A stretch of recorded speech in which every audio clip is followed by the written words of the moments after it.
किस लिए घटना तो हो ही नहीं नहीं, अगर दलित नहीं आएंगे तो आप लखबीर की तरह मार दोगे। आपको तो उनसे सफाई करानी है, इसलिए आप उन्हें बुला रहे हो। क्या आप अपने संसाधनों में शेड्यूल कास्ट को हिस्सा दोगे? सवाल यह है कि किसान आंदोलन के अंदर जितने तुम लॉ रिपील करने की मांग कर रहे हो उसमें शेड्यूल कास्ट का कोई रिजर्वेशन दोगे? या खेती के अंदर जिस पहले ये था कि जो जमीन सरकारी है वो जमीन हमारी है, क्या सरकारी जमीन पर हमारा कब्जा दिलाओगे?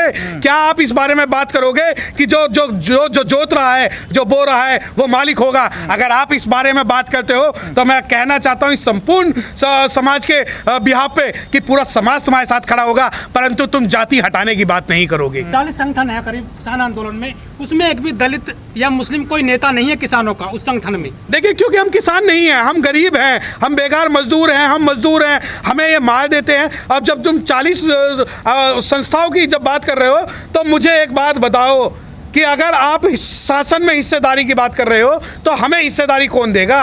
हमें ज़मीन में हिस्सेदारी कौन देगा? हमें खेती में हिस्सेदारी कौन देगा? हमें उपज में हिस्सेदारी कौन देगा? और अगर हम बो रहे हैं और जोत रहे हैं तो उसकी बात कौन करेगा? तुम बोले हो जोतने वाले की बात कह रहे हैं, हर एक किसानी कृषि करने वाला एससी होता है, मैं भी एससी हूँ। नहीं, अगर वो इस बात को कह रहे हैं तो जातिगत आरक्षण की बात ही नहीं करते। अगर आप अपने आप को एससी कह के, ये तो वही बात हो गई। हमारे भारत के प्रधानमंत्री माननीय श्री नरेंद्र मोदी जी सबसे ज्यादा बाबा साहब की बात करते हैं और सबसे ज्यादा संविधान को काटते हैं और संविधान को आग लगवाते हैं और रिजर्वेशन को खत्म करते हैं, महिलाओं पर अत्याचार करते हैं। तो ये तो कहीं ना कहीं वो है ना कि घड़ियाली आंसू। अगर आप अपने आप को शेड्यूल कास्ट कह रहे हो तो आप बेगारी मजदूरी करके दिखाओ, आप लखबीर सिंह के मामले पर बोल के दिखाओ। और जिस प्रकार लखबीर को 1.5-2 घंटे तक तड़पा के मारा गया है, उस प्रकार का दर्द सहन करके तो देखो। अगर आप अपने आप को अनुसूचित जाति का कह रहे हो तो टिकैत साहब, मेरा आपसे निवेदन है कि अब की बार किसी भी शेड्यूल कास्ट की महिला पे कोई अत्याचार हो तो जितना किसान आंदोलन के नाम पे आपने ये मेला लगाया हुआ है, अब की बार शेड्यूल कास्ट अत्याचार के नाम पे इससे 10% भी अगर मेला लगा दिया आपने तो आप मेरे नेता जिंदगी भर के लिए बन जाओगे। जो टिकैत साहब वो ये कहते हैं कि ये किसानों की लड़ाई नहीं है, केवल ये हर जो आदमी रोटी खाता है, अन्न खाता है, उसकी भी लड़ाई है देश में। देखिए, अन्न हम खाते हैं, अपने लोगों का खाते हैं, हम उनका खाते हैं जो आज भी खेत में काम कर रहे हैं। अन्न हम उनका खाते हैं जो धूप, पसीने, गर्मी, सर्दी की परवाह किए बिना किसी के औजार किए बिना जो भूख से तड़पते हैं और भूख से मरते हैं, हम उनका अन्न खाते हैं। हम उन लोगों का अन्न नहीं खाते जो 6-6 महीने तक एसी के टेंट में बैठते हैं। क्या कारण है कि भारत के अंदर आज भी कृषि उसी प्रकार चल रही है जैसे कि 6 महीने पहले चल रही थी? और अगर आप किसान हो और सारे किसान सड़कों पर हैं तो आज वहां पर खेती कौन कर रहा है? खेती हमारे लोग कर रहे हैं। हमारे लोग जिनको, जैसे तुम लखबीर को लाए थे, पहले तुमने सेवा करवाई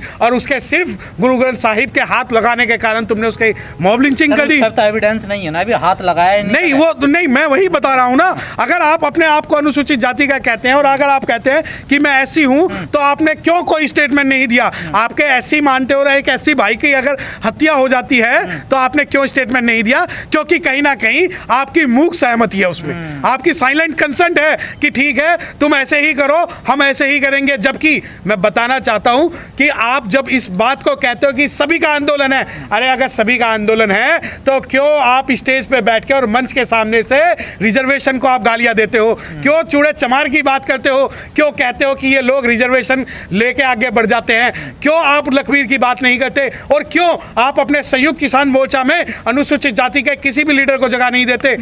वकील साहब, लेकिन जो किसान आंदोलन है उसमें जो किसान नेता हैं सबसे आगे बाबा साहब की फोटो लेकर चलते हैं, वो आगे। देखिए, ये काम तो माननीय श्री नरेंद्र मोदी जी ने भी किया है। उन्होंने पंचतीर्थ बनाए हैं। उन्होंने पंचतीर्थ बनाए हैं कि जितने भी शेड्यूल कास्ट हैं वो अपने सिर्फ तीर्थों में रह जाएं और बाबा साहब की इसकी बात करें। लेकिन जब संविधान की बात होगी और फोटो की बात होगी तो मैं भारतीय संविधान को हाथ में लेके चलूंगा, उसको मानने की बात करूंगा। और संविधान का अगर पहला शब्द और पहली line we the people, we means including every citizen of India including SC, ST, OBC, minorities and general, तो वी के अंदर अगर आप बाबा साहब की फोटो लगाते हैं तो आप अपने संयुक्त मोर्चा का जो ये आंदोलन है इसके अंदर कितने प्रतिशत जगह आप शेड्यूल कास्ट के लीडर्स को देते हैं? आप ये बताइए। सर, ये जो पूरा मामला हुआ है, कह रहे हैं कि वहाँ पे वेद भी हुई है ग्रंथ से, क्या धर्म इतना कमजोर है कि उसकी जो बेअदबी होने से सब कुछ नष्ट हो जाता है आदमी के छूने से? अरे यहाँ इंसानियत की आपने बेअदबी कर दी। आप ग्रंथ की बात कर रहे हैं, गुरु ग्रंथ साहिब में कहीं नहीं लिखा कि आप इस प्रकार किसी भी मनुष्य के साथ करोगे।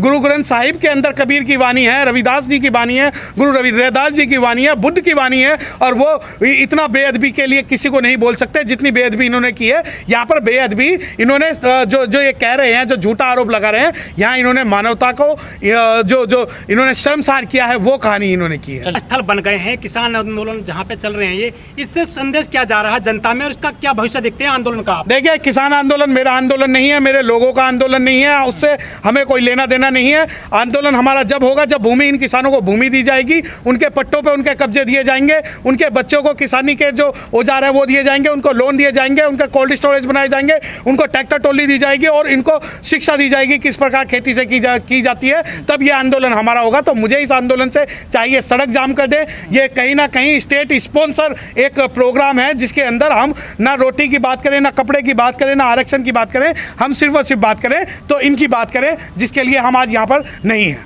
जब चुनाव आते हैं तो पीएम मोदी साहब है वो उत्तर प्रदेश में जाते हैं, वाल्मीकि के जो पैर धुलते हैं, लेकिन अब कोई बात नहीं कर रहे हैं उनके लिए जो मृत्यु हो जाती है पुलिस कस्टडी में। वाल्मीकि को समझना चाहिए, वाल्मीकि को समझना चाहिए कि तुमने हमेशा से कांग्रेस को, बीजेपी को वोट दिया है, उन्होंने शोषण किया है। तुमने कभी भी ऐसे व्यक्ति को वोट देने का काम करो जो तुम्हारी रक्षा कर सके। उत्तर प्रदेश में ना बहन कुमारी मायावती को वोट क्यों नहीं देते हो आप? 2 सरकार बनाओ, फिर पता लगेगी आपको। आप तो आज भी उनकी सब करते हो, हिंदुत्व की बात करते हो हैं। अरे कई साथी हैं जो वाल्मीकि समाज में बहुत अच्छा काम कर रहे हैं। ये संदीप जी है, संदीप वाल्मीकि हैं जो मिनिस्टर रहे हैं, कितना बड़ा काम कर रहे हैं। उनके साथ तो काम कर नहीं रहे, उनके साथ उनकी बातों को तो कोई असर नहीं होता इन लोगों पर। मगर आज भी जय श्री राम और जय श्री राम के नारे लगा के, जय श्री राम के नारे लगाओगे तो ऐसे डंडे पड़ेंगे तुम में। मोदी जी ने डंडे पड़ेंगे तुम में, क्योंकि तुम हिंदुत्व को अपने आप में समझे। तुम हिंदू नहीं हो मेरे भाई, तुम अछूत हो। हम लोग अछूत हैं, तुम हिंदू समझे जा रहे हो, अपने आपको गलत समझते हो अपने आप को। तुम्हें अपनी आइडेंटिटी बनानी पड़ेगी, अपनी पहचान बनानी पड़ेगी। तुम्हें बाबा साहब को दोबारा पढ़ना पड़ेगा, बाबा साहब को दोबारा पढ़ना पड़ेगा कि बाबा साहब डॉक्टर अम्बेडकर ने हिंदू धर्म क्यों छोड़ा, बाबा साहब डॉक्टर अम्बेडकर ने 14 अक्टूबर 1956 को क्यों बौद्ध धर्म की तरफ गए। आपको समझना पड़ेगा, आपको इस गंदगी से निकलना पड़ेगा। जब तक आप गंदगी से नहीं निकलोगे तो आपके आने वाले बच्चे भी गंदगी में रहेंगे। लेकिन बीजेपी तो बड़े जोर शोर से जो है वाल्मीकि जयंती मना रही थी जिस दिन ये घटना हुई है। हाँ, वाल्मीकि जयंती तो मनाएंगे ना, वोट की बात है, मगर उन्हीं वाल्मीकि के ऊपर उनकी सरकार में अत्याचार होगा। उनको घर भी नहीं जाएंगे, वो गंदगी में रहने के लिए मजबूर हैं। उनके बच्चों को एजुकेशन नहीं दी जाएगी, रोजगार नहीं दिया जाएगा, सम्मान नहीं दिया जाएगा। वैसे वाल्मीकि जयंती मनाएंगे, मनाते रहो वाल्मीकि जयंती, उससे कोई फ़ायदा होने वाला नहीं है। हमारे बच्चों को एजुकेशन दो, हमको रोजगार दो, हमको सुरक्षा दो, जब तो हम पे काम हो पाएगा। हम अच्छे माहौल में रहना चाहते हैं, हमारे बच्चे भी पढ़ना चाहते हैं, हमारे बच्चे भी देश में IAS, PCS, doctor, engineer, professor, जज, वकील बनना चाहते हैं। क्यों नहीं देना चाहते हमको? सिर्फ नाम की बात करते हो। तो समझना पड़ेगा लोगों को। 2016 में खुद मोदी जी ने खुले मन से कहा था कि मेरे दलित भाइयों को मत मारो, चाहे मुझे शूट कर दो आप। क्या उनका जो ये दिखावा है वो किस तरह का देखते हैं आप? क्या एक प्रधानमंत्री को ये बात शोभा देती है कि मेरे दलित भाइयों को मत मारो, मारना है तो मुझे मारो? तो ये एक प्रधानमंत्री की ये जो है निराशा बात है। प्रधानमंत्री ऐसे, प्रधानमंत्री पर पूरा देश है, लॉ एंड ऑर्डर है, सब कुछ है। प्रधानमंत्री चाहें तो कुछ भी कर सकते हैं। प्रधानमंत्री सिर्फ इतना कर दें कि जो कानून बने हुए हैं उनको ना तोड़ें, उनको कमज़ोर ना करें, कानूनों को अच्छी तरह से उनको इम्प्लीमेंट करें, लागू करें, काम बन जाएगा। कानूनों को सही रूप से इस्तेमाल नहीं किया जा रहा है। जिनके हाथ में कानूनों को इस्तेमाल करने की सही रूप से पावर है वही लोग कानून को तोड़ने का काम कर रहे हैं। इस केस में ये साबित हो चुका है और मुझे लगता है कि अगर यहाँ पर SIT या CBI की जांच नहीं होगी तो इसमें न्याय नहीं मिलने वाला। और भी बहुत सारे अरुण वाल्मीकि के केस होंगे। सर, यूपी में मनीषा वाल्मीकि के साथ में ऐसे हुआ था, अरुण वाल्मीकि के साथ में ऐसा हो गया है। ये दोनों बड़े मामले हैं। चुनाव पे क्या असर पड़ेगा 2022 में इन घटनाओं का? घटना का पड़ेगा। जो लोग हिंदुत्व में अपने आप समझते थे कि हम हिंदू हैं, बहुत बड़े हिंदू हैं, उनको पता लग गया कि तुम हिंदू नहीं हो। उनको अपने घर में आना पड़ेगा, बहुजन मूवमेंट में आना पड़ेगा और ये सिस्टम से बाहर निकलना पड़ेगा। ये सिर्फ तुम्हें यूज करने के लिए हिंदू बताते हैं, अपना भाई बताते हैं। तुम इनके भाई नहीं हो। अगर हम इनके भाई होते तो हम पर शोषण नहीं करते। ये समझना पड़ेगा और हमें बाबा साहब डॉक्टर अम्बेडकर के रास्ते पर जाना पड़ेगा और हमें उत्तर प्रदेश में 2022 में बहुजन समाज पार्टी की सरकार बनानी पड़ेगी।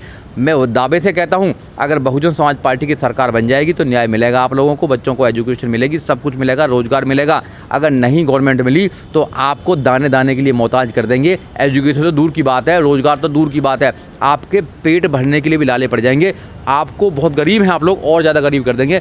मेरी बात मान लीजिए, आपको सरकार को बदल दीजिए। अगर सरकार बदल दिए तो सारे काम हो जाएंगे, न्याय मिल जाएगा। हम सड़कों पर उतरते हैं, 5 साल न्याय मांगते रहते हैं, कोई न्याय नहीं देता।